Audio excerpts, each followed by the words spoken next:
Olá a todos, sejam bem-vindos a mais uma correção do personal. Hoje vamos corrigir química, todas as questões de química referente ao último simulado. Vão ser mais delongas, vamos lá. Primeira questão que nós vamos tratar é a questão 97, que fala sobre separação de substâncias ou misturas. No caso aqui, né,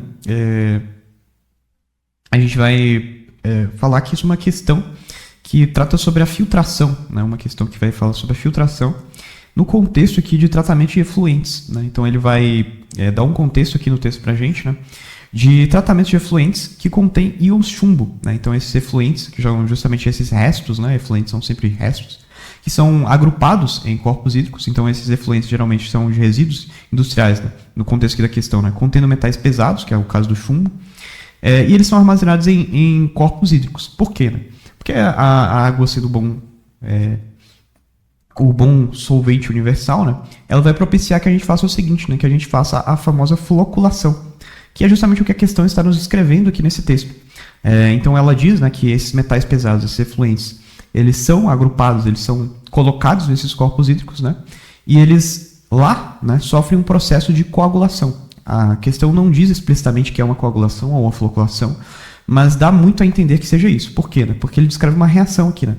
Ele diz o seguinte: uma prática comum é a adição de agentes precipitantes, que são os famosos coagulantes, né, como sulfato de sódio.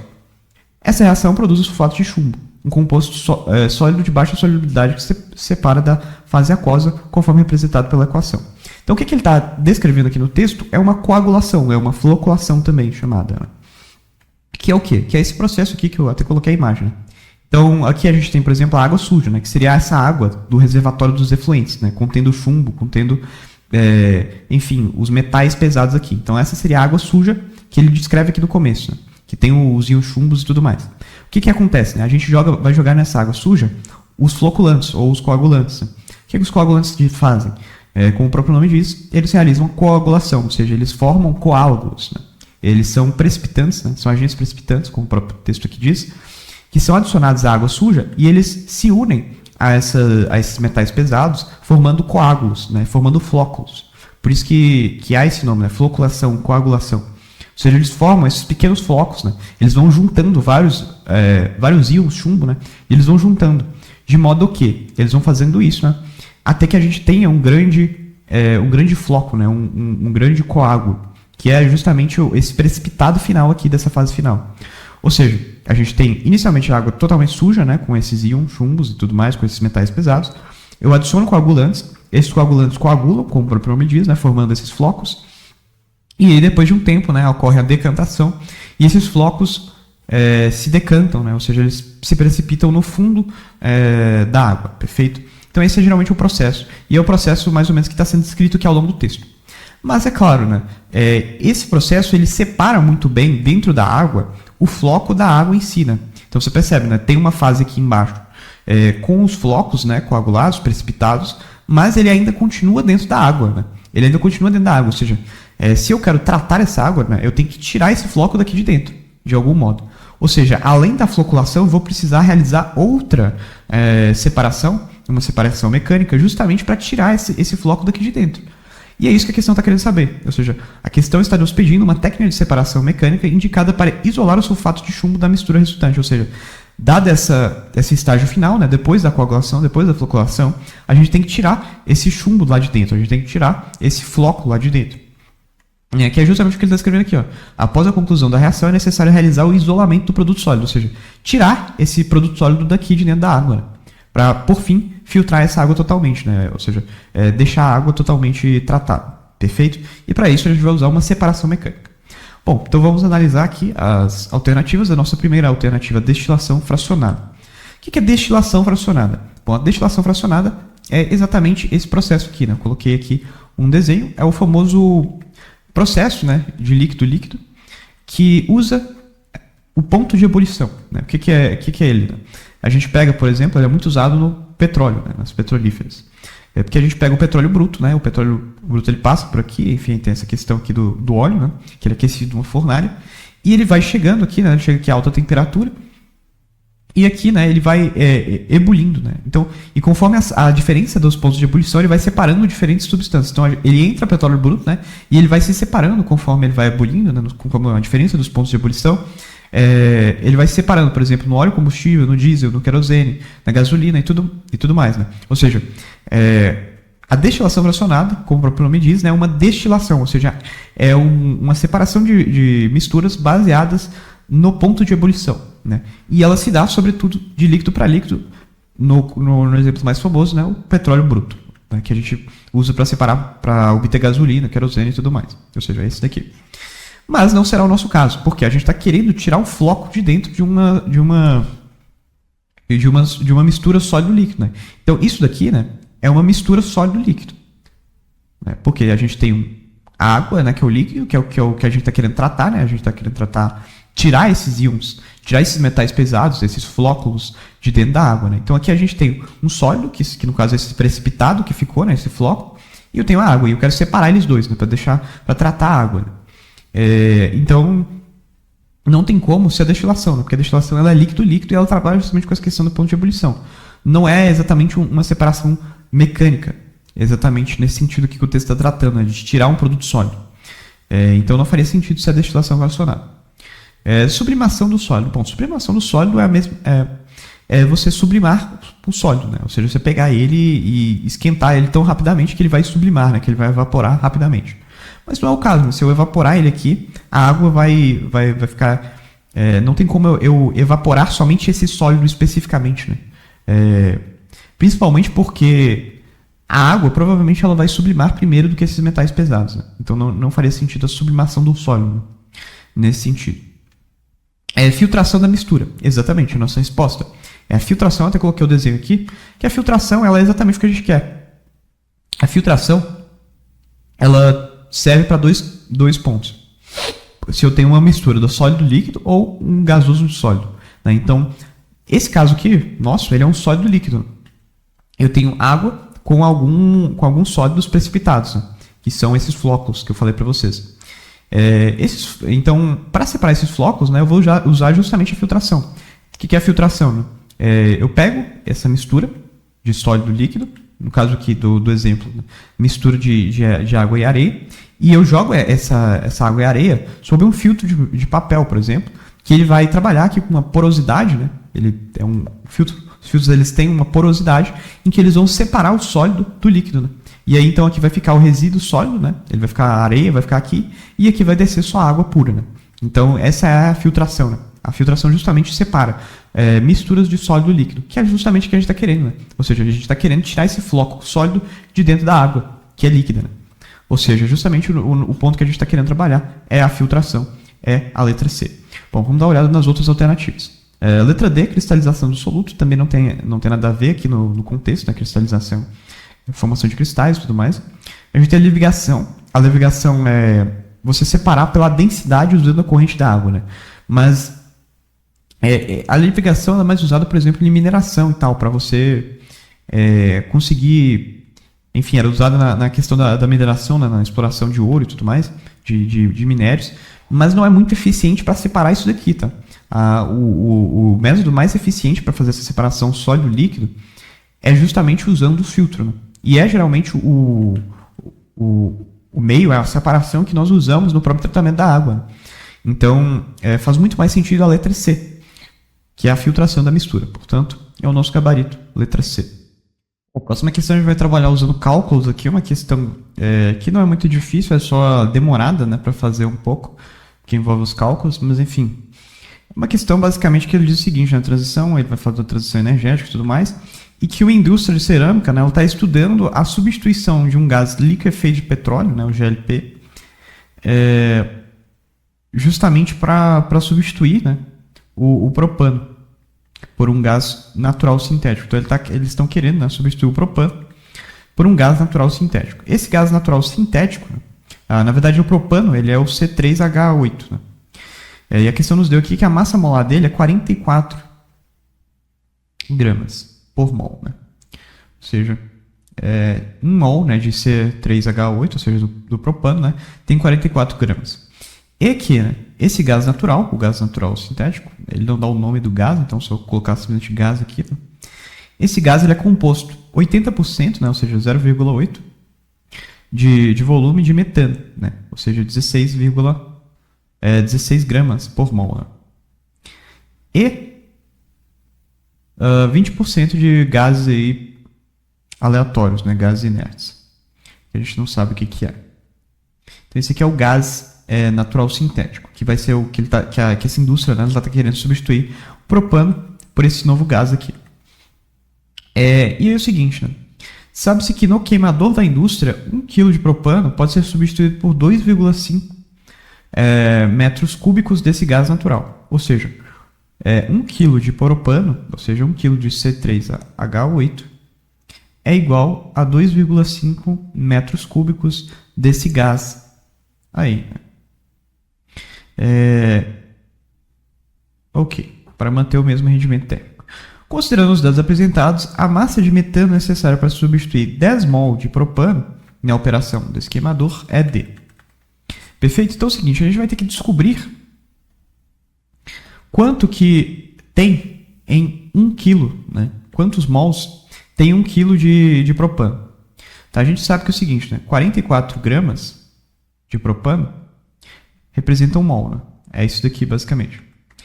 Então, se a gente tiver 1 kg, né? Ou seja, 1000 gramas de propano, a gente vai ter X mol, né? Que é o que a gente justamente está querendo saber para colocar nessa relação aqui, né? Que a gente tem 1 kg exatamente de propano e a gente tem essa relação que 1 kg de propano é igual a 2,5 metros cúbicos desse gás, né? Então a gente precisa saber exatamente quantos mols tem 1 kg de propano. Então é só fazer essa regra de 3 aqui. Vamos lá, né? Eu não vou resolver as contas, né? Vou deixar em forma de fração mesmo, para facilitar a nossa vida. Então aqui vai ser 1000 dividido por 44, né? Não compensa resolver esse cálculo aqui, né? Porque isso vai dar um número muito quebrado. Então eu vou usar ele na forma fracional, tá? Então é só você dividir por 2 aí, 500 sobre 22, e eu vou dividir por 2 de novo, né? Então vai dar 250 sobre 11. Então vai ser 250 sobre 11 mols que vai ter em 1 kg de propano, certo? Vou deletar isso aqui para liberar um espaço, né? Então a gente sabe aí, né? Tem 250 sobre 11. Ou seja, eu posso substituir isso aqui, né? Tirar isso daqui para fora e colocar 250 sobre 11. Então 250 sobre 11 mols de 250 mols, né, de propano é igual a 2,5 metros cúbicos do gás, perfeito? E o que é 2,5 metros cúbicos de um gás? Né?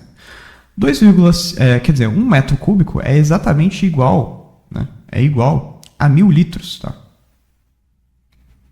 Ou seja, se a gente tem 2,5 metros cúbicos, a gente tem exatamente, na verdade, 2.500 litros desse gás, certo? Ou seja, eu vou substituir isso aqui também, 2.500 litros desse gás. Perfeito?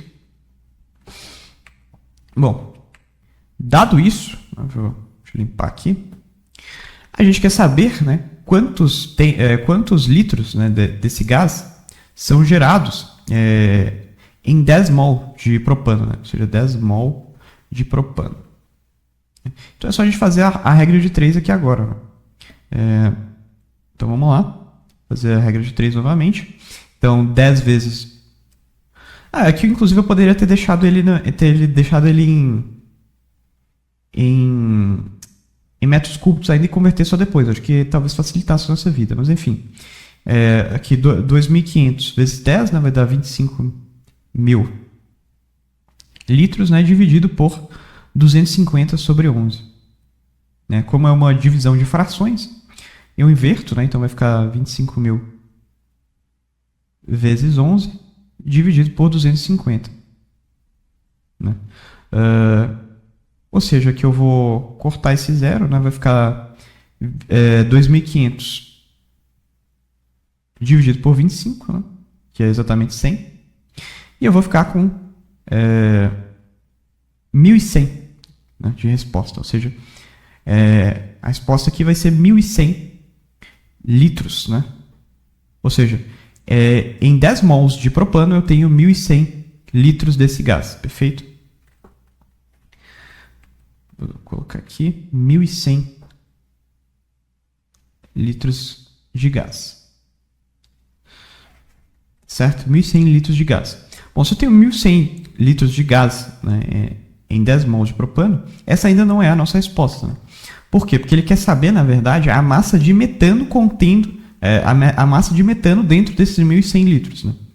Como que eu descubro a massa de metano? Bom, a massa de metano, a questão nos deu, que é 80% desse volume. Ou seja, a gente vai pegar 1.100, né, que é o volume total desse gás, né, o 100%, e vou pegar 80% dele. Né? Ou seja, eu vou fazer 1.100 vezes 0,8, que é a mesma coisa que 1.100, perdão, é a mesma coisa que 110 vezes 8, né? Que é a mesma coisa que 880. Ou seja, 880 litros desse gás são só de metano, tá? Correspondem somente a metano, segundo a própria questão aqui, né? Porque é 80%.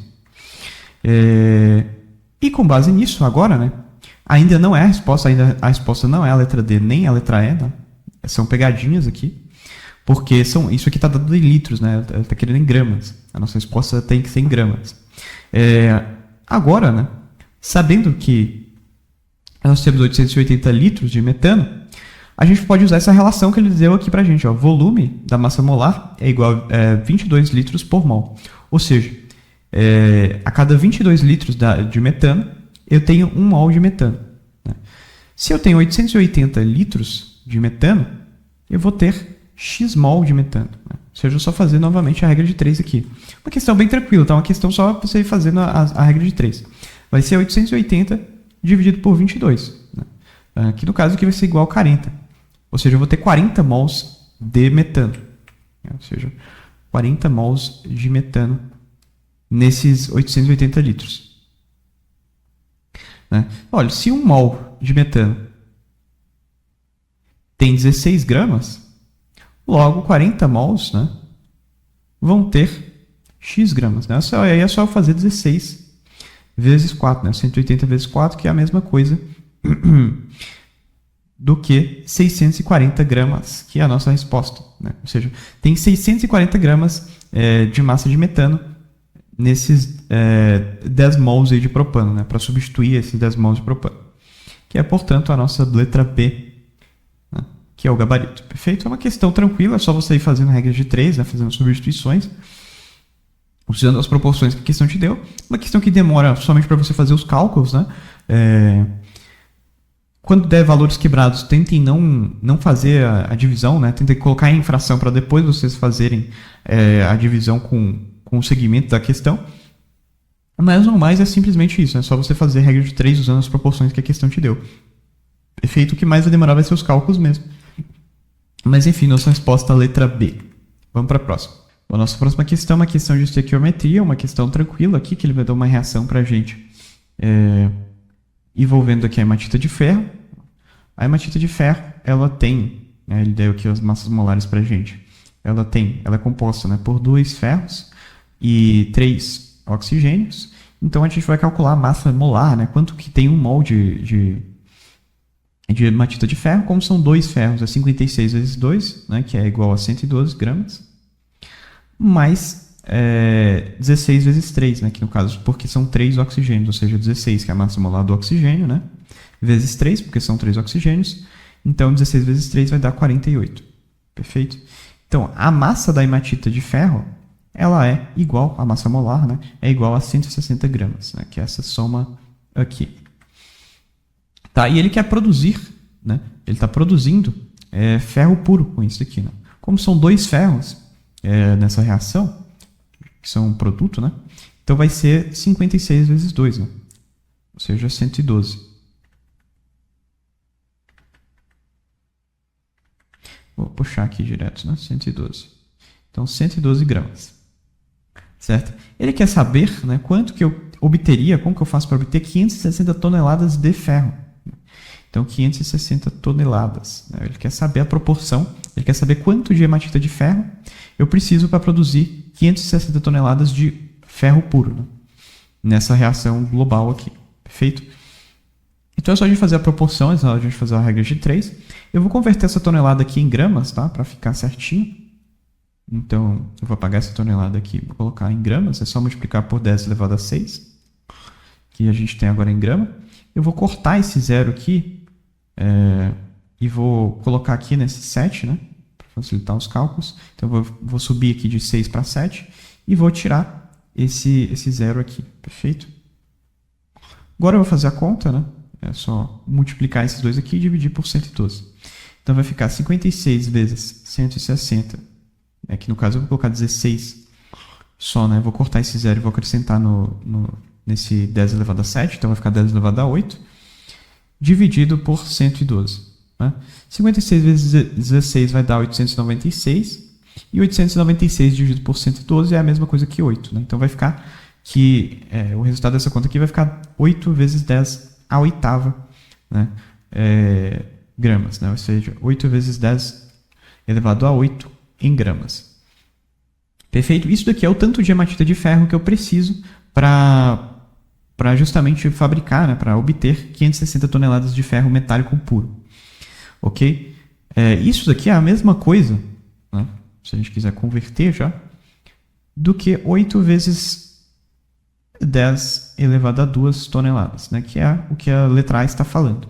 Mas ainda a letra A, né, ela é uma pegadinha, ela não é a resposta certa. Por quê? Porque, se vocês notarem, eu esqueci, né? Na verdade, eu não esqueci, mas enfim, eu deixei para o final agora, né? Para tirar a pureza, né? Para a gente calcular a pureza. Porque a questão, além da gente ter que fazer a estequiometria, ela fala sobre a pureza, né? Então, ele diz, né, que esse lote de minério aqui, de hematita de ferro, ele tem 80% de pureza. Né? Ou seja, supondo, por exemplo, né, que eu tenha 160 gramas. Né? Isso aqui é 160 gramas de pureza, ou seja, eu tenho 160 gramas, né? Esse é o minério puro, né? Isso representaria 80%, mas na prática, né, para eu obter esses 160 gramas, eu teria que ter, aqui, né, fazer uma conta simples, né? Eu teria que ter 1.600 dividido por 8, teria que ter aí 200 gramas. Né? Então, para eu ter 200 gramas de hematita pura, né? Para eu ter 160 gramas de hematita de ferro pura, né? Eu teria que ter 200 gramas de hematita como um todo, né? Porque ele só tem 80% de pureza. Né? Então, para eu ter esses 160 aqui, né? Na prática eu teria que ter 200 gramas, porque o minério em si, o lote de minério, ele tem só 80% de pureza. Ok? Ou seja, aqui que tem a grande pegadinha da questão, né? Porque muitas pessoas podem acabar fazendo o contrário. Eu vou apagar isso aqui para liberar o espaço, já que a gente já descobriu que são 8 vezes 10 elevado a 8, né? A gente já descobriu que é 8 vezes 10 elevado a 2 toneladas. Muitas pessoas podem cometer o erro contrário, né? Ou seja, fazer o seguinte, né? Fazer 8 vezes 10 elevado a 2 como 100%, e buscar somente os 80%, né? Porque as pessoas acabam vendo, né, só o 80% aqui e acham que tem que fazer isso.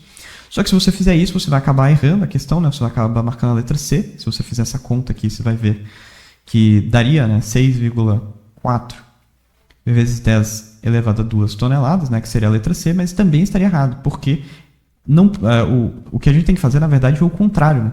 Não é que os 8 vezes 10 elevado a 2 toneladas seja o 100%. Na verdade, ele é o 80%. Ou seja, a gente vai ter que fazer a proporção em que ele é 80%. Né? Porque a gente tem, na verdade, só 80% de pureza. Né? Então, eu preciso procurar quanto que eu vou ter ao total, né? No 100% de minério. Ok? Então, fazendo essa conta aqui, eu chego... Né? Eu vou cortar esses zeros aqui. Então vai ficar 8 vezes 10 elevado a 3 dividido por 8. Né? 8 corta com 8 vai dar 1. Então eu fico com 10 elevado a 3, ou seja, 1 vezes 10 elevado a 3 toneladas, que é a nossa resposta, a letra B. Ok? Então essa questão ela tem essa pegadinha aí da pureza. Né? Então você tinha que tirar a pureza, você não podia cometer esse erro aqui, que não você ia acabar marcando a letra A ou a letra C. Né? Então tinha que ficar atento só nisso, mas de resto era uma questão tranquila, era só fazer os cálculos aí, a questão de estequiometria. Bom, nossa próxima questão é uma questão sobre o dióxido de enxofre, né, e a neutralização do enxofre.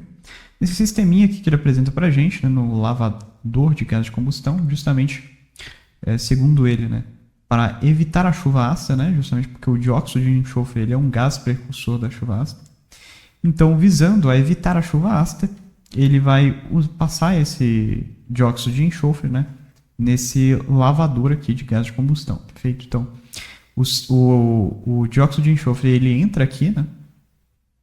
Então a gente tem o SO2, né? Ele reage aqui com gás líquido, né? Ele reage com uma suspensão de calcário, né? Que é o CaCO3.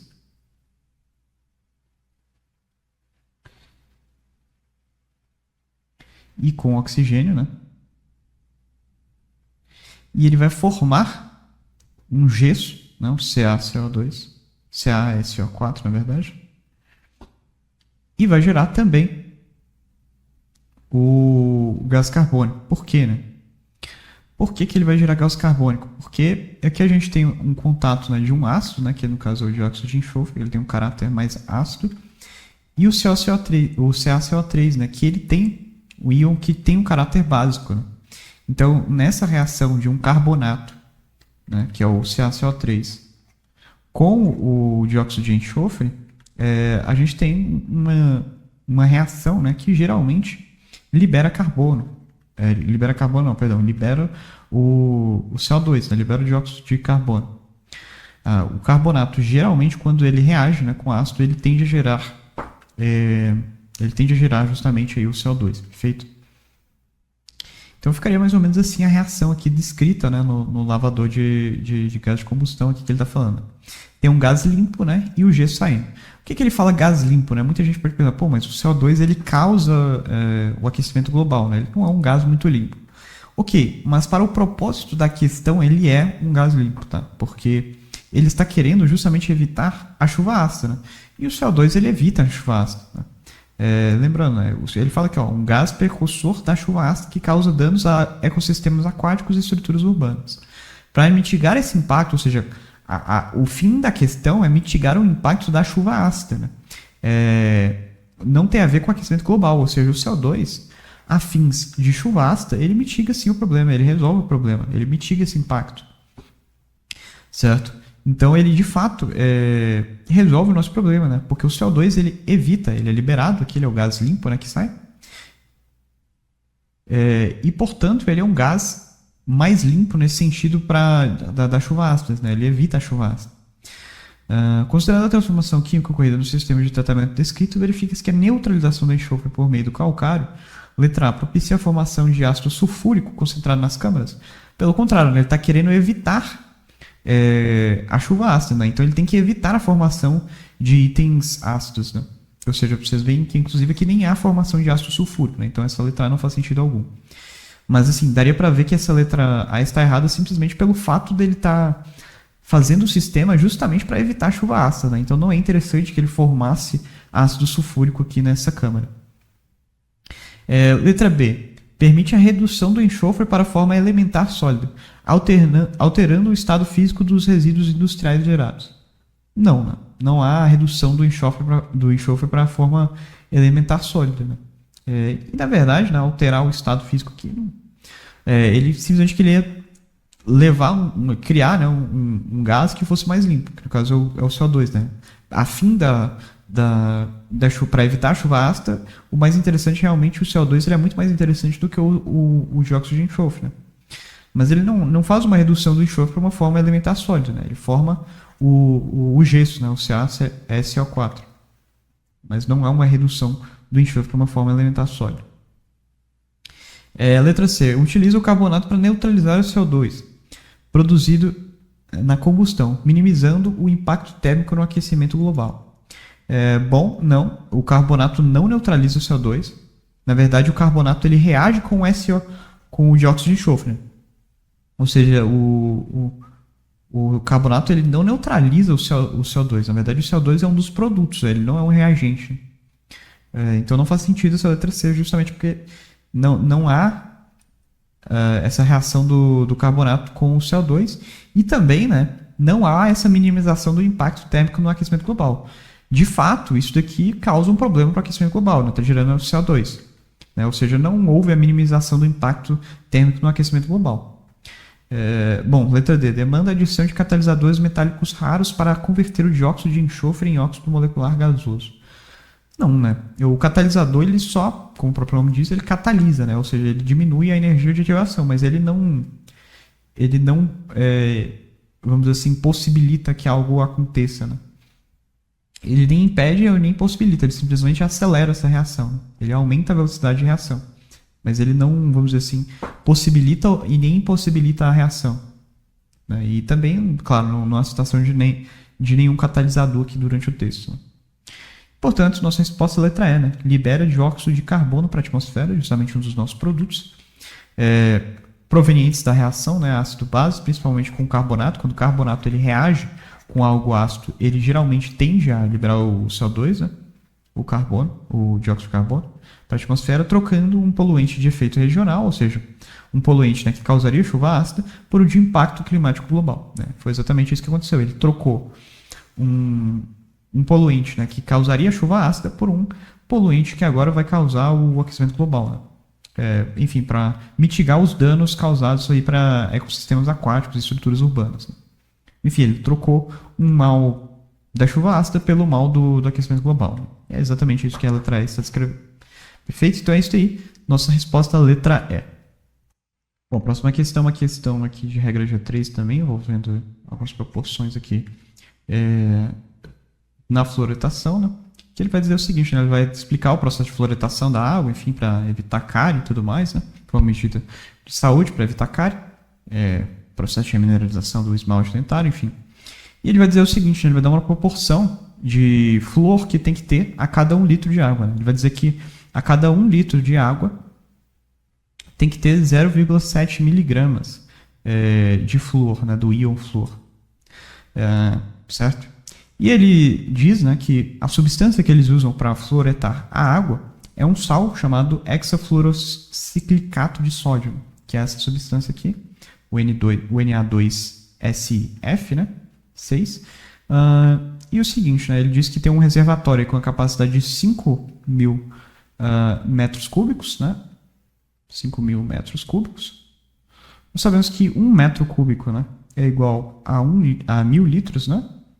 Portanto, se são 5.000 metros cúbicos, né, vai ter aqui igual a 5 vezes 10 elevado a 6 litros, né? Ou seja, 5 milhões de litros que a gente tem aí nesse reservatório. Ok, então vou até puxar uma setinha aqui. Então tem 5,6, 5 vezes 10 elevado a 6 litros, né? 5 milhões de litros aí nesse reservatório. Então o técnico deve calcular a massa desse sal a ser adicionada para atingir a concentração iônica recomendada. Ou seja, ele precisa calcular, né? Esse técnico ele precisa calcular o tanto de sal que eu preciso jogar nesse reservatório de água para que esse reservatório ele atinja a concentração recomendada de 0,7 miligramas por litro, né? Bom, então para isso a gente vai jogar aqui, como a gente tem, né, 5 milhões de litros, a gente vai jogar isso aqui na proporção aqui da concentração, né, para a gente ver quanto de íon de flúor que a gente vai precisar ter para atingir essa concentração, ok? Então vou jogar aqui, né, 5 vezes 10 elevado a 6 litros, que vai ser igual a x miligramas de flúor, perfeito? Então, 0,7 vezes 5 vai dar 3,5. Nossa resposta, né, vai ser 3,5 vezes 10 elevado a 6 miligramas. Né? Que é a mesma coisa do que 3,5 vezes 10 elevado a 3 gramas. Tá? Então, é só você diminuir 3 aqui, né, dessa base, e aí você corta o m, né, e fica só o gramas. Né? Então, 3,5 vezes 10 elevado a 3 gramas que a gente tem que ter, né, de íon flúor para que esse reservatório atinja a concentração ideal. Mas essa ainda não é a resposta. Né? Muita gente poderia já chegar aqui e marcar a letra A, né? A letra C e erraria. Porque o que o comando da questão pede para a gente é a massa do hexafluorosilicato de sódio. Né? Ou seja, não é dos íons de flúor exatamente. Né? Não é do íon fluoreto exatamente. Isso aqui que a gente calculou é o íon fluoreto, mas o que a questão está pedindo para a gente é a massa do hexafluorosilicato de sódio. Né? Então a gente tem que calcular quanto de hexafluorosilicato de sódio que a gente precisa ter para ter essa quantidade aqui de íon fluoreto. Tá?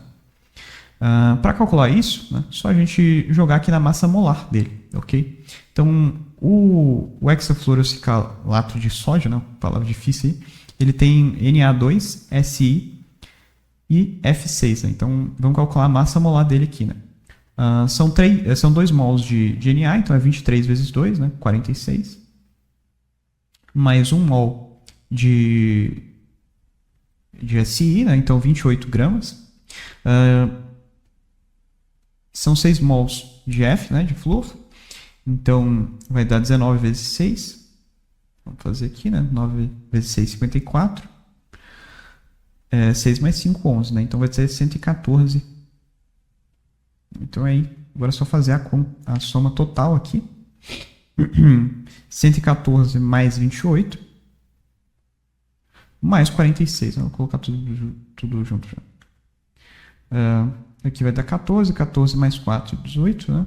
Passa para lá. 6 mais 1, 7 mais 8. Então vai dar aqui 188, né? Então isso aqui vai ser a massa molar total dele. 180 gramas por mol que a gente tem dessa substância aqui, né?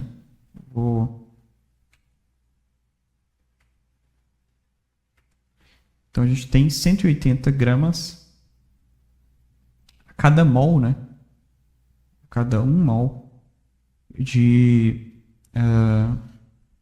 hexafluorosilicato de sódio, né? Deixa eu deletar isso aqui para liberar espaço. Vou deletar isso aqui também, né? Então, esse aqui é o valor que a gente tem de íon fluoreto. E a gente encontrou a proporção aqui, né? Bom, a gente viu, né, quanto que a gente agora precisa saber quanto de flúor que tem aqui dentro. Não? São 6 mols de flúor. Então, dentro do hexafluorosilicato de sódio tem 6 flúores, né? 6 mols de flúor. Ou seja, 19 vezes 6. Né? A gente até tinha calculado ali, mas acabei esquecendo.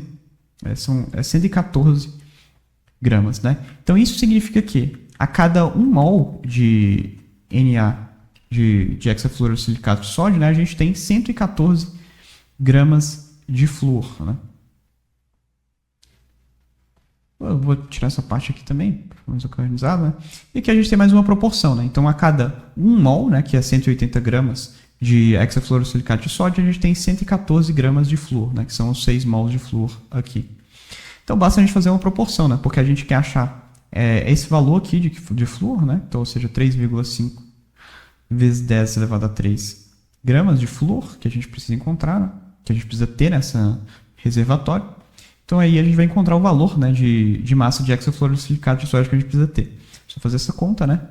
Então vai ser 180 vezes 3,5 vezes 10 elevado a 3 dividido por 114 gramas, né? Aqui, né, se você fizer o cálculo, vai dar aproximadamente a letra E. Vai dar aproximadamente 5,77 quilogramas, né, que é a nossa resposta. Portanto, letra E, né, então era só fazer as proporções, né, dar uma olhada aí, é o tipo de questão, né, de proporção. Então tinha que basicamente pegar a concentração, né, encontrar quanto de íon de fluoreto, né, tinha dentro desse reservatório. Com base nisso, você ia calcular, né, a massa molar do hexafluorosilicato de sódio e encontrar o quanto de hexafluorosilicato de sódio você ia ter que ter, né, para conseguir atingir essa quantidade aqui de íon fluoreto, né? Ok? Então é isso aí, letra E, nossa resposta, nosso gabarito. A nossa próxima questão é a questão de química orgânica, uma questão bem tranquila, né, que lida justamente com a definição da química orgânica.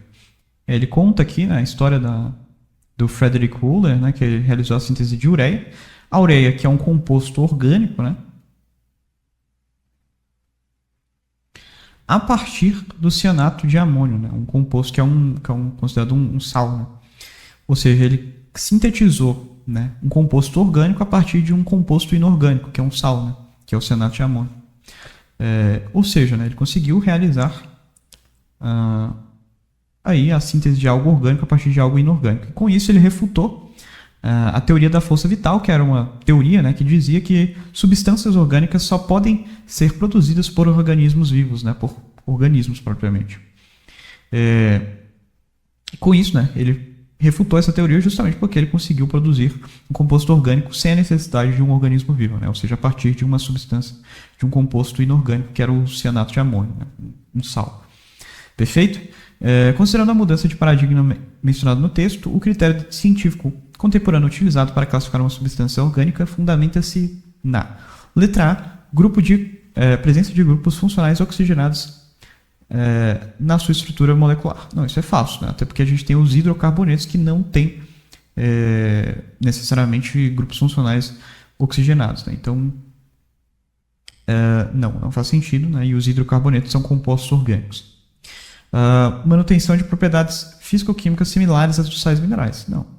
Né? Nem todos os compostos orgânicos eles têm propriedades físico-químicas similares às dos sais minerais.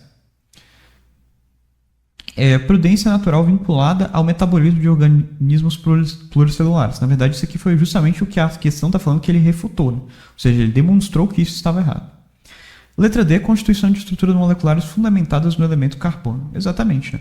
A partir disso, a química então passou a definir os compostos orgânicos justamente como aqueles compostos que eram fundamentalmente compostos por carbono. Então assim, né, que ficou definido justamente os compostos orgânicos, justamente aquelas estruturas moleculares que eram fundamentadas no elemento carbono. Letra E, reatividade elevada frente a agentes oxidantes em condições ambientes. Não. A classificação do que é orgânico ou inorgânico não depende de reatividade. Né? Pode ser até que diferentes compostos tenham diferentes reatividades, mas isso não é utilizado na definição para dizer se algo é orgânico ou não. Então, enfim, aqui bastava você conhecer, né, a definição de composto orgânico. Composto orgânico é justamente aquele composto que tem primordialmente o elemento carbono fundamentado, né, que a estrutura molecular dele é fundamentada no carbono. Né? Então, é basicamente isso. Né? Era só você saber a definição. E, portanto, letra D. Questão tranquila, vamos para a próxima. Bom, a próxima questão é uma questão de modelos atômicos, uma questão que vai trabalhar com a emissão de fótons, né? Dada a excitação aqui de um átomo, ok? Que é, por exemplo, utilizado aí em foguetes, enfim, para gerar a luminescência, né, desses foguetes e tudo mais. Ele dá um exemplo aqui, ele dá um texto falando sobre isso, enfim. Ele dá, inclusive, um gráfico aqui representando isso, né? Então, o átomo, né, ele está inicialmente aqui com uma certa energia, ele sofre uma excitação energética, né, ele ganha energia, ele absorve energia, né, e quando ele retorna para o estado fundamental dele, quando ele retorna para o estado normal dele, ele emite um fóton, né, proveniente justamente dessa energia que ele absorveu. Coloquei uma imagem aqui para exemplificar isso de forma melhor, né?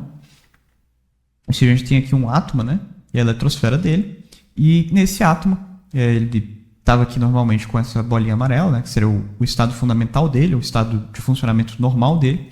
Então, vem essa bolinha verde, né, que seria a energia, que é absorvida. Então, a partir do momento que essa bolinha amarela, né, que era o funcionamento normal ali da eletrosfera desse átomo, ela absorve essa energia e ela fica excitada, né, e ela sobe para outro nível. Né, então, ela se expande, ela vai para outro nível aqui na eletrosfera. Você vê até, inclusive, né, que a circunferência daqui, ela se amplia justamente porque ela sobe de nível, né? Ela vai para o próximo, ela pula aqui de nível atômico, né, na eletrosfera. Então, ela vai para essa camada mais externa, justamente por conta da absorção de energia dela, né? E quando essa energia acaba, né, ela volta para o estado fundamental aqui. E quando ela retorna, né, ela emite essa energia de volta que ela tinha absorvido aqui a princípio. Né?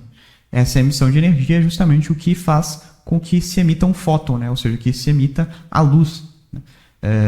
Que é, portanto, a quimiluminescência, né, dita aqui na própria questão. Que, enfim, é um recurso utilizado, por exemplo, para explicar fogos de artifício, por exemplo. Considerando o mecanismo de emissão de luz descrito no texto representado na figura, a luminescência observada é consequência direta da letra E, relaxação de elétrons de níveis excitados para níveis inferiores. Né? Ou seja, o elétron, né, ele estava no estado excitado e quando ele retorna, né, ao estado fundamental dele, ele emite esse fóton, né, ele emite essa energia, portanto, né, uma relaxação desses elétrons que estavam nesse estado excitado para níveis inferiores. Né? Voltando aí para o estado fundamental, portanto, letra E. A próxima questão é uma questão aqui de oxidação, uma questão de geração também de energia, né? Então ele está descrevendo para a gente aqui as células de combustível microbianas, que são células, né, que são, enfim, micro-organismos que são postos aí em reservatórios, né, de tratamento de águas residuárias, né, ou seja, resíduos. E esses micro-organismos eles atuam como biocatalisadores, processando a matéria orgânica presente nesses efluentes para gerar corrente elétrica. Né? Sob condições controladas, esses seres vivos transferem o produto do seu metabolismo respiratório para eletrodos, permitindo que a energia liberada nas transformações bioquímicas seja aproveitada, né? Ou seja, justamente aí fabricando, né? Gerando energia elétrica. Certo? Considerando o funcionamento desse sistema bioeletroquímico, a geração de corrente elétrica ocorre porque a atividade microbiana. Né? Então aqui, né, inclusive, é explicitado mais ainda. Né? Houve uma geração de corrente elétrica. Bom, a princípio, antes de analisar as alternativas aqui, vamos só entender o que aconteceu. Né? Bom, então a gente tem esses reservatórios que têm esses micro-organismos. Esses micro-organismos, né? Vou colocar aqui MO, né? Micro-organismos. Esses micro-organismos, o que eles fazem? Né? Eles degradam a matéria orgânica contida nesses efluentes aí desses reservatórios de água, né? Para tratamento de água. Então eles degradam a matéria orgânica, vou colocar aqui em vez de matéria orgânica, eles degradam a matéria orgânica, produzindo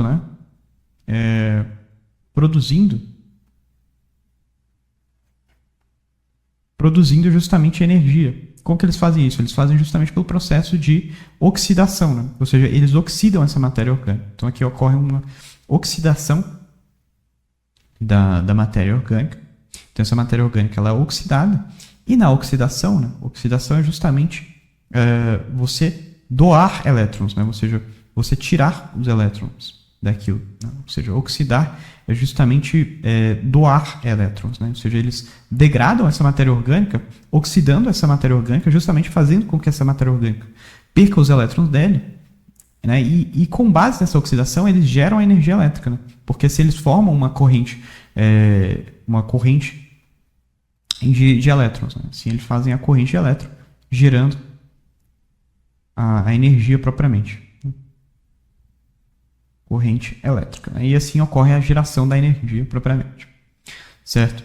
Então, bom, explicado isso aqui, vamos para as alternativas. Letra A. Direciona o fluxo de elétrons provenientes da oxidação de matéria orgânica para um circuito externo. Exatamente, né? É exatamente isso que está sendo descrito aqui, que eu acabei de falar. Ou seja, essa matéria orgânica, ela é degradada por esses micro-organismos, né, que atuam aí como biocatalisadores, e eles oxidam, né? A única forma deles criarem corrente elétrica, como a própria questão nos diz, né, que houve a geração de corrente elétrica, a única forma deles gerarem corrente elétrica a partir de matéria orgânica é realizando oxidação. Não tem muito jeito, não tem outra forma. Então, assim, esses micro-organismos, basicamente, eles oxidam essa matéria orgânica, gerando, né, um acúmulo aí de cargas elétricas que produz, né, a corrente elétrica. E, portanto, né, gera a energia elétrica propriamente. Né? Então, esses micro-organismos eles trabalham justamente fabricando a energia elétrica proveniente da oxidação da matéria orgânica. Perfeito? Vamos dar uma olhada aqui nas outras alternativas. Letra B. Promove a redução de cátions metálicos na superfície anódica para estabilizar o potencial redox do meio.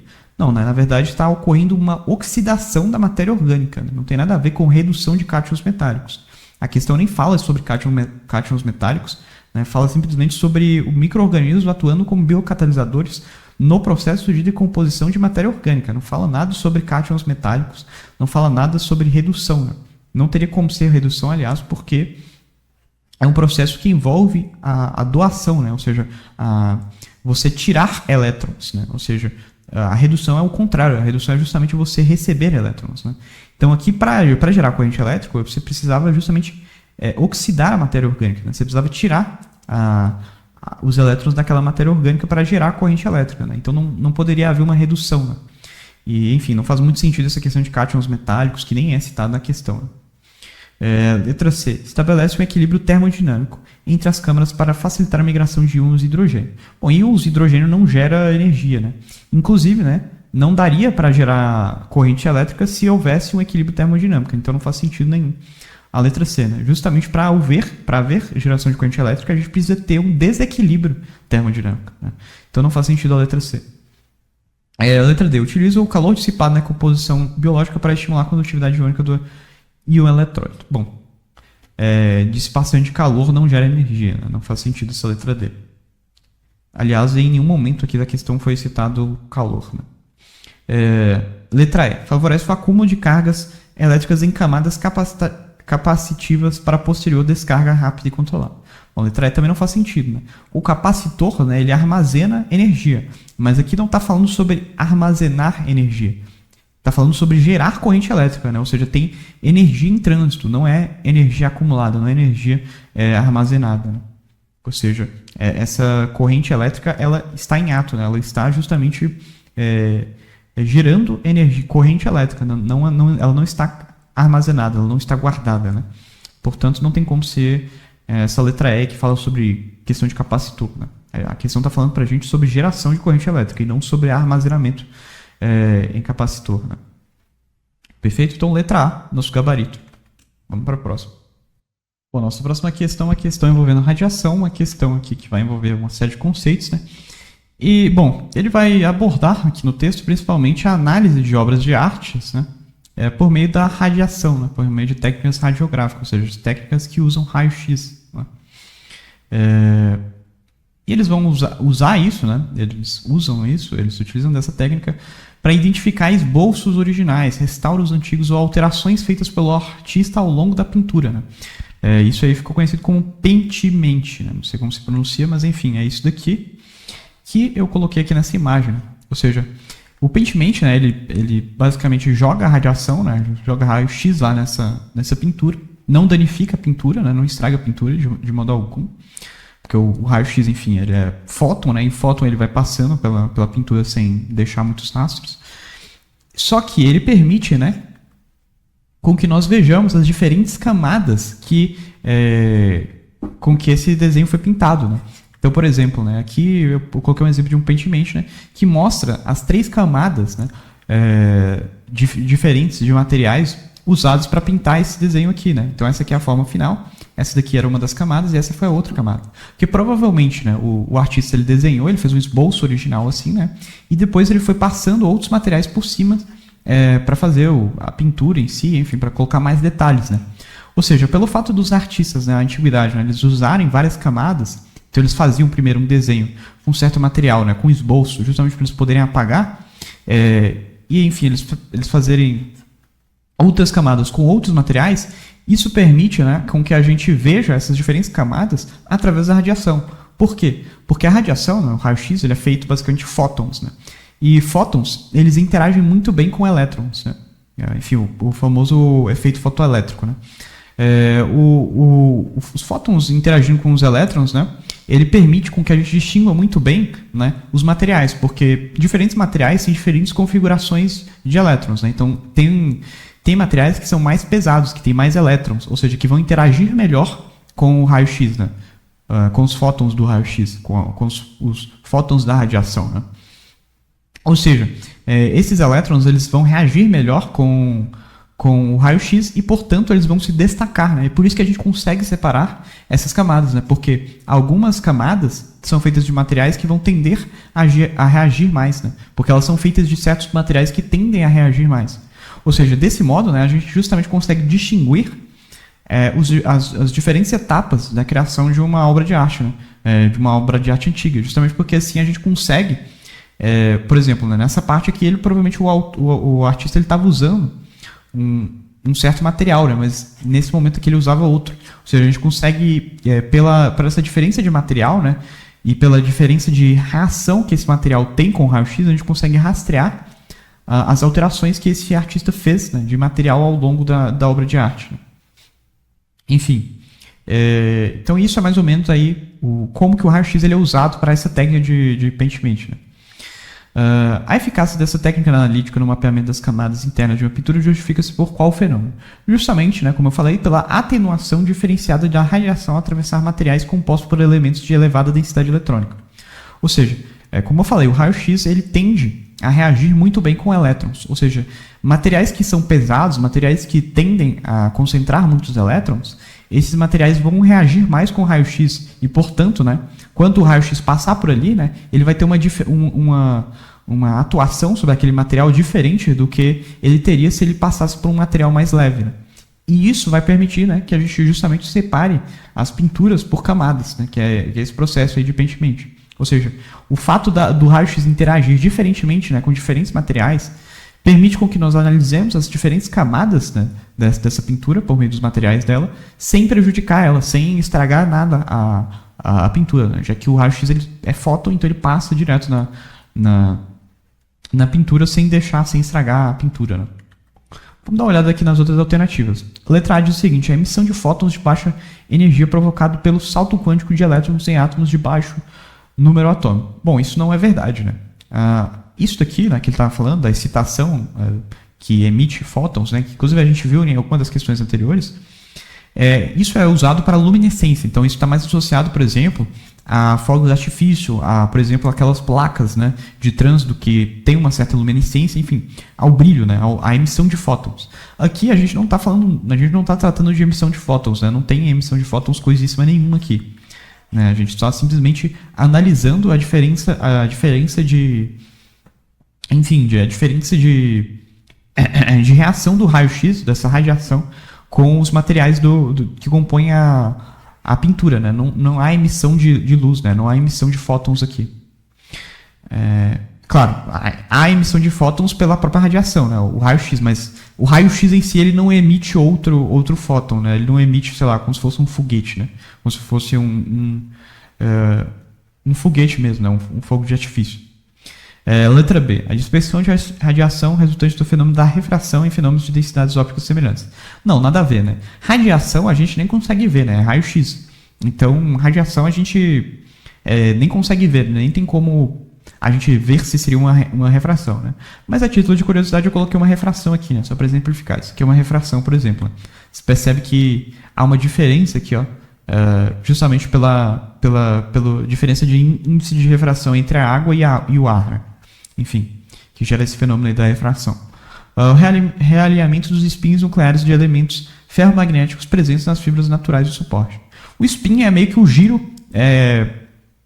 das partículas, né? Das partículas, não, perdão, exatamente, das partículas subatômicas, né? Ou seja, então, o próton, o nêutron, né?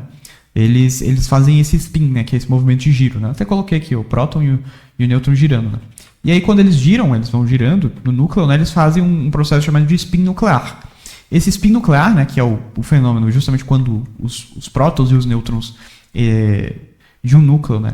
De um átomo, eles giram, né? Então você pega esse giro aí dos prótons e dos nêutrons do átomo, eles fazem eles permitem, né, com que a gente realize a famosa ressonância magnética, né? Que aí justamente a gente consegue pegar imagens por meio dessa geração de campos magnéticos, né, por causa do spin nuclear, e assim a gente consegue gerar imagens, né, que é o caso, por exemplo, dessas imagens que eu coloquei aqui de ressonância magnética. Mas isso não tem nada a ver com raio-x, com emissão de radiação, né? Ou seja, não tem nada a ver com raio-x. A ressonância magnética não precisa emitir raio-x, não precisa emitir radiação, né? Então não faz sentido nesse contexto aqui da questão, né? Porque a questão deixa bem claro que a gente está usando técnicas radiográficas, né? A gente está emitindo radiação para poder realizar essa técnica, ou seja, não faz sentido ser a letra C.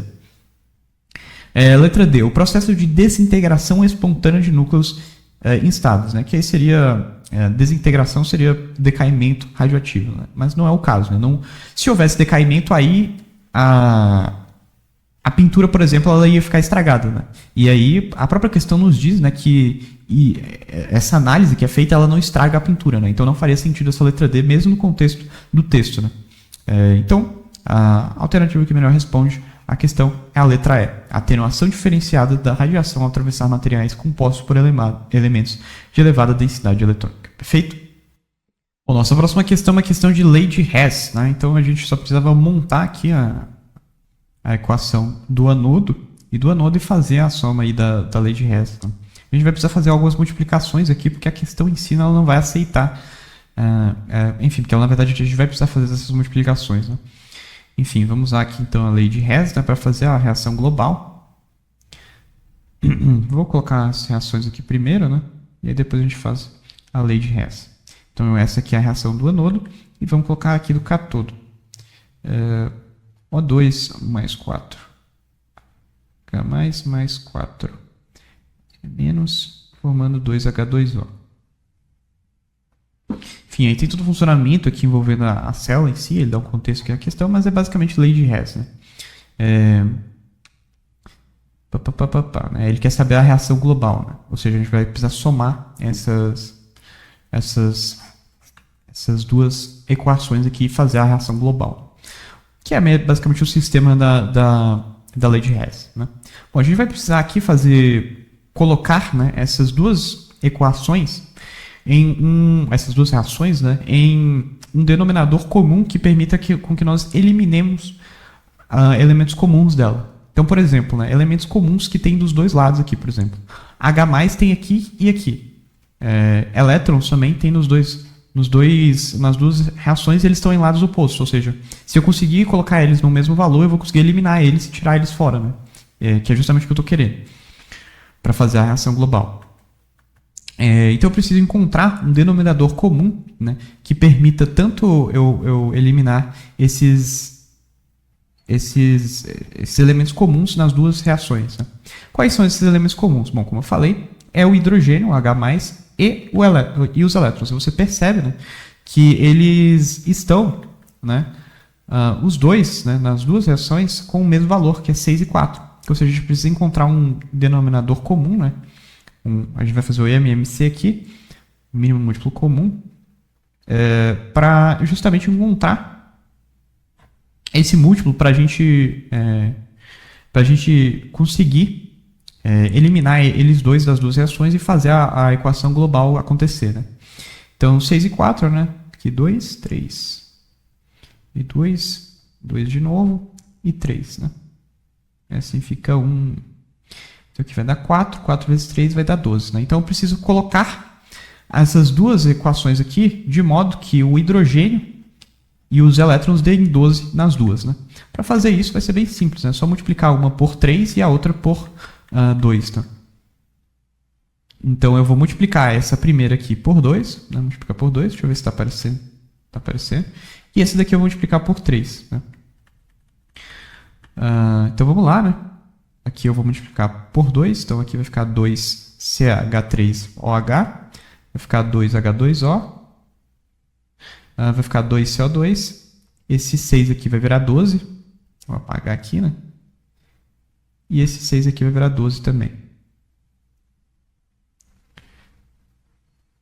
12, 12. E aqui, né, eu vou multiplicar por 3. Para dar 12 também, para a gente conseguir eliminar, né, na lei de Hess. Então, 3. Aí aqui vai ficar 12. E aqui vai ficar 12 também. Como eu multipliquei por 3, né, 2 vezes 3 vai dar 6. Né, então, vai ficar 6H2O aqui. Agora, né, só a gente fazer a reação global, né? Então a gente traça aqui e vamos fazer a reação global, né? Então a gente corta aqui o que tem semelhante, então vamos cortar o H+, né? Como a gente conseguiu colocar os dois no mesmo valor, né? A gente vai cortar esses aqui, então eles vão sair fora. O que mais tem de comum? Ó, o O2 ele vai permanecer igual, né? Porque daqui a gente não pode cortar. O CH3OH também não tem como cortar com nada. A única coisa que a gente pode cortar aqui é a H2O, né? Que aí esse H2O que ele vai ser subtraído, né? Ele vai para fora. E aqui, em vez de ser 6, vai ser 4, né? Que vai ser 6 menos 2, né? 4. Então, a nossa reação final vai ficar 2CH3OH mais 3O2, né?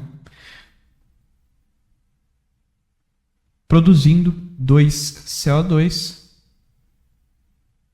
mais 4H2O.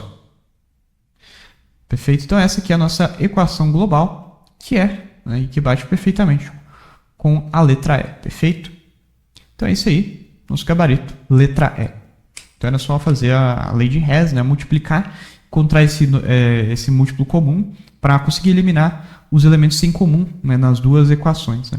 O único que não ia ter como a gente fazer isso era o H2O, né? Porque o H2O ele estava diferente, né, nas equações, né? Na equação inicial, né? Você repara que aqui o H2O está com 2 e aqui ele está com 1, né? Então não tinha como a gente fazer nada para incluir o H2O para eliminar ele. Né?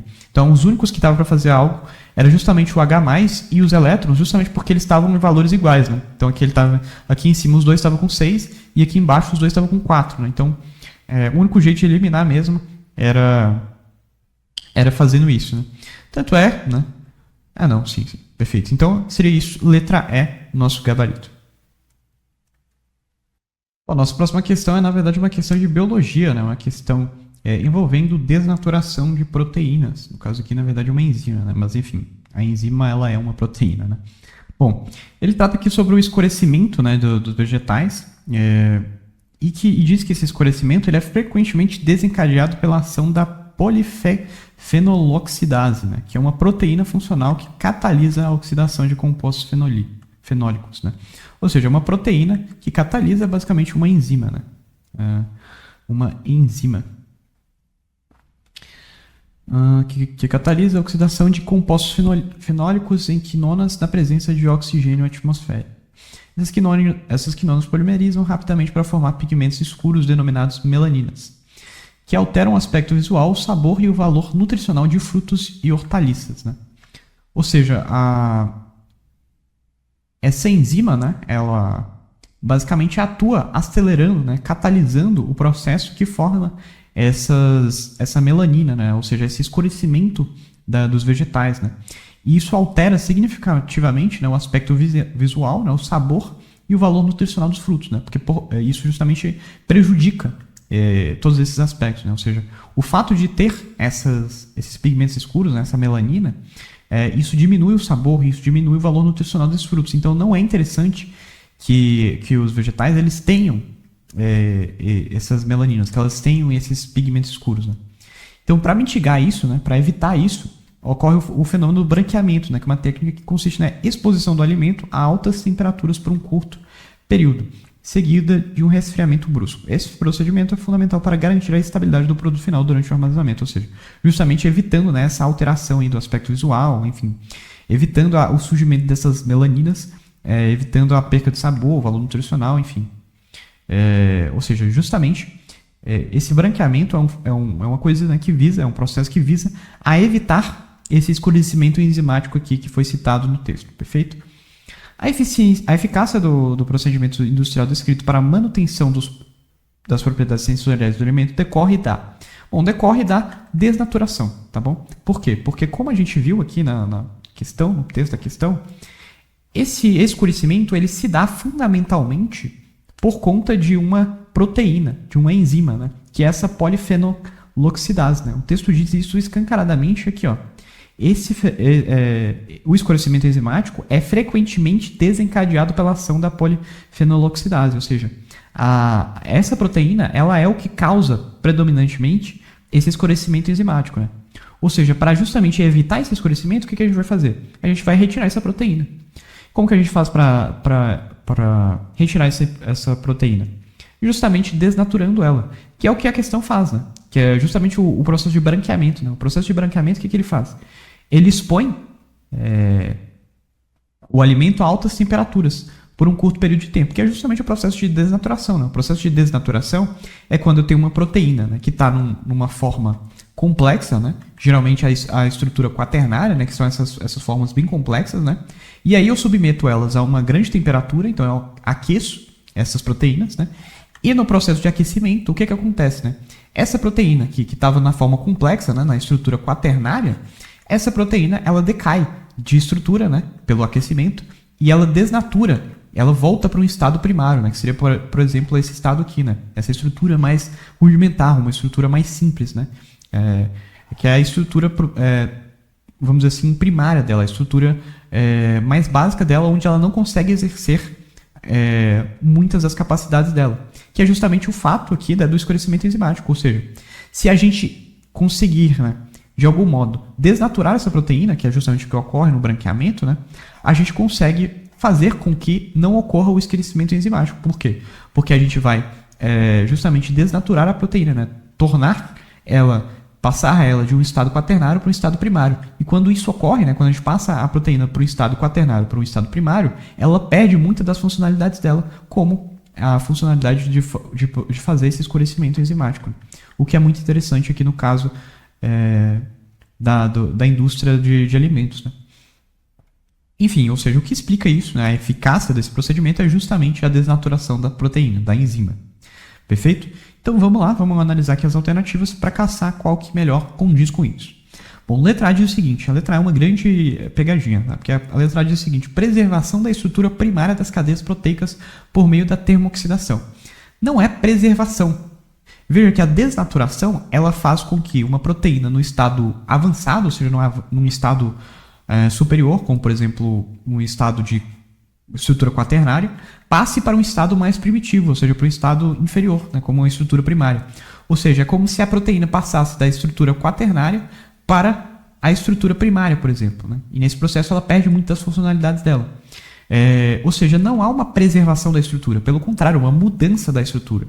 Ou seja, o processo de desnaturação ele envolve uma mudança de estrutura, em que a gente pega uma estrutura mais avançada, uma estrutura mais complexa e reduz essa estrutura, né? Diminui o nível de complexificação dessa proteína para um nível mais primário, para um nível mais rudimentar, perfeito? Então não há preservação da estrutura primária, pelo contrário, né?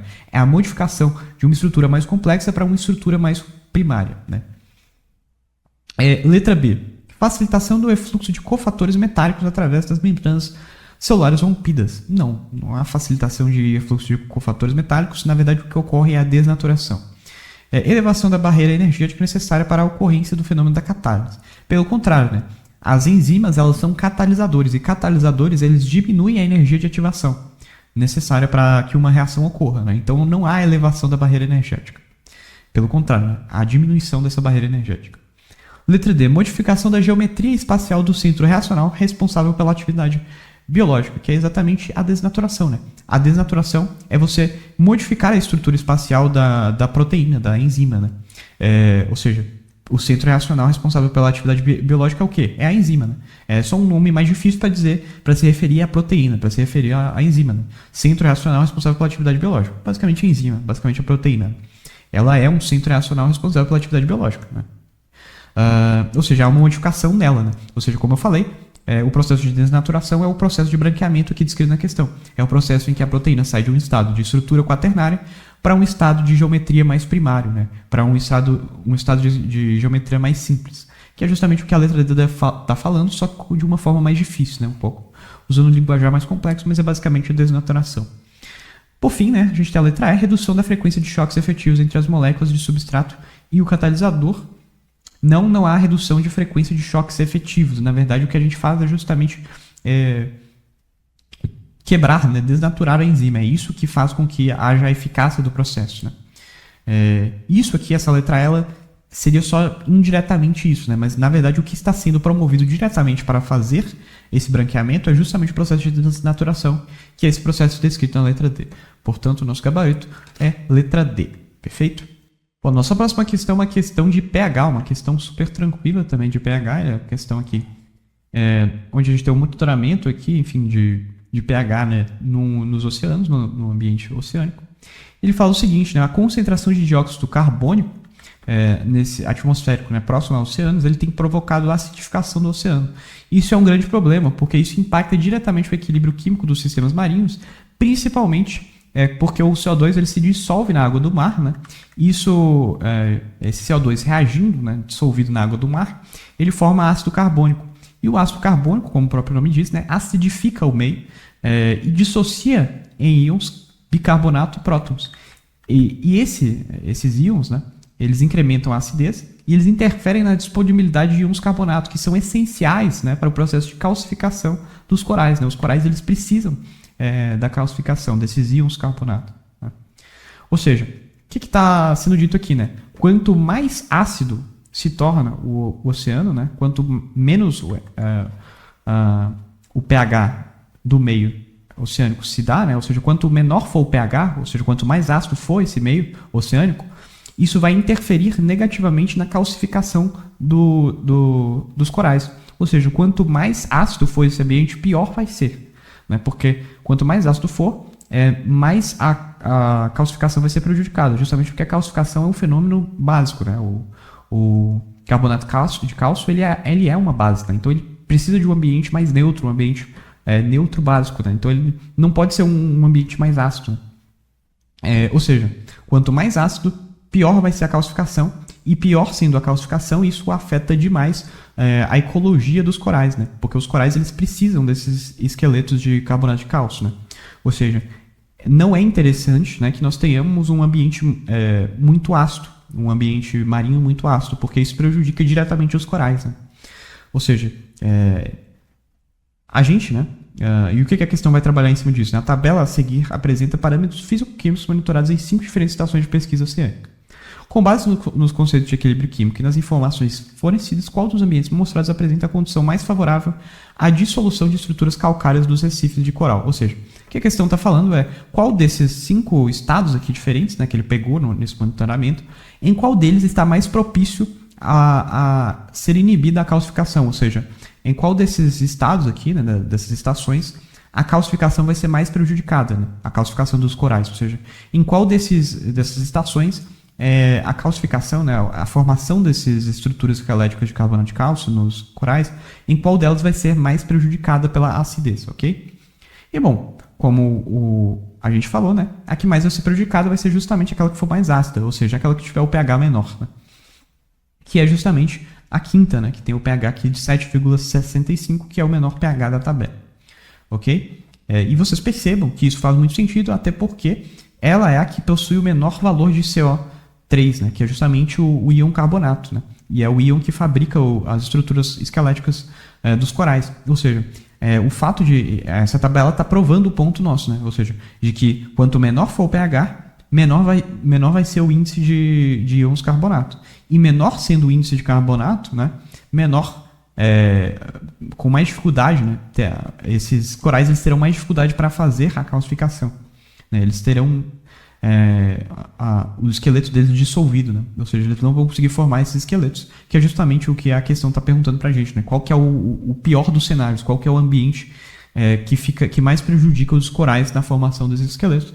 Portanto, é a letra C, né? O ambiente 5, pois o incremento na concentração de prótons, né? Os prótons é basicamente o H+, que é, enfim, quando o meio está mais ácido, né, ele tende a ter mais prótons, consome os íons carbonato, favorecendo a solubilização mineral e, portanto, né, os corais eles não conseguem formar os esqueletos, né, propriamente a capa de carbonato cálcio, o que prejudica demais eles. Né? Enfim, nossa resposta na letra C, questão bem tranquila, questão clássica.